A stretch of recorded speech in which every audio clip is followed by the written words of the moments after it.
जैसे ही गर्मी की शुरुआत होती है, वैसे ही जंगलों में वन्य प्राणी पानी और भोजन की तलाश में इंसानी बस्तियों की ओर रुख करते हैं। ऐसा ही एक मामला बुल्डाना के म्हाड़ा कॉलोनी में सामने आया है, जहां देर रात के समय एक विशालकाय भालू घुस आया। स्थानीय लोगों ने शोर मचाया, फटाके फोड़े और किसी तरह भालू को वापस जंगल की ओर खदेड़ा। गौरतलब है कि 2 दिन पहले इसी क्षेत्र में तेंदुआ भी दिखाई दिया था। बुल्डाना शहर चारों ओर से ज्ञानगंगा अभयारण्य से घिरा हुआ है, जहां कई हिंसक वन्य प्राणी निवास करते हैं। इस घटनाओं से स्थानिक नागरिकों में डर का माहौल है। लोगों की मांग है कि कॉलोनी के चारों ओर की सुरक्षा दीवार जल्द से जल्द पूरी की जाए, ताकि ऐसे जानवरों की घुसपैठ रोकी जा सके। स्थानीय निवासी दीपक दातीर और श्रीकृष्ण मख ने भी इस समस्या पर चिंता जताते हुए प्रशासन से तत्काल कदम उठाने की अपील की है। अमरावती गृहनिर्माण व क्षेत्र विकास मंडळ अंतर्गत बुलढाणा म्हाडा कॉलनीमध्ये अनेकदा अस्वल, रानडुक्कर, बिबट्या यासारखे हिंस्र प्राण्यांचा प्रवेश होतो। या ठिकाणी या परिसराला एकाच बाजूने भिंत आहे।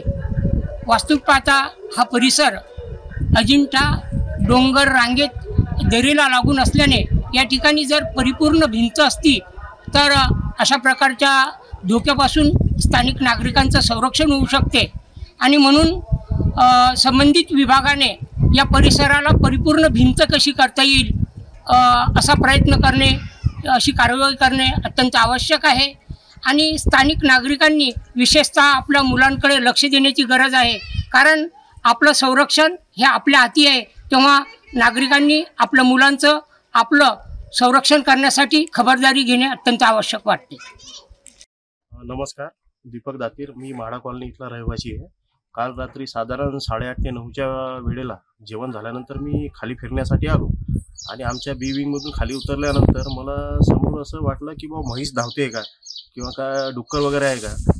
तर माझं अचानक त्याच्याकडे लक्ष गेलं, पण मी निरखून बघितलं असता ते मला अस्वल जाणवलं। तर मी आरडाओरड केली। तिथं बसलेले काही नागरिक शेजारी पण होते, त्यांनाही पटकन सावध केलं आणि तर काही महिला बसल्या होत्या, मुलं खेळत होते ग्राउंडमध्ये, त्यांना आतमध्ये घेतलं। त्याच्यानंतर इकडे ए आणि आपलं सी आणि डी विंगमध्ये बाहेरच खेळत होते। धावत येऊन मी त्यांना बाजूच्या वाड्यामध्ये घातलं। काय माझा नागरिकांना आणि आपल्या म्हाडामधले जेवढे पण आपले राहणारे इथले आपले नागरिक आहेत यांनी एक सावधगिरी बाळगावी अशी माझी सगळ्यांना विनंती आहे। आणि ते वन्यजीव आहे ते पाण्याच्या शोधामध्ये, अन्नाच्या शोधामध्ये ते वरती येणारच आहे। ते अन्नाच्या शोधामध्ये, पाण्याच्या शोधामध्ये वरती येणारच आहे। शेवटी आपण त्यांच्या दाराजवळ येऊन बसलेलो आहे।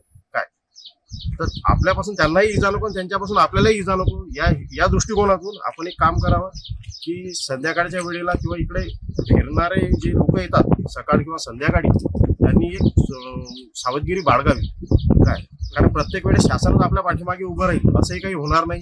काय शासनाने आपण बी शासनाकडे अपेक्षा करणे काय त्याच्यापेक्षा आपण आपली सावधगिरी जर बाळगली तर ते योग्य राहील। काय आणि एक इथे आमच्या भिंतीवर एक मोठा खड्डा आहे काय, तर तो खड्डा बुजलेला नाही, त्याच्यामधून पावसाचं पाणी वाहत जाते नेहमी पाऊस आल्यानंतर।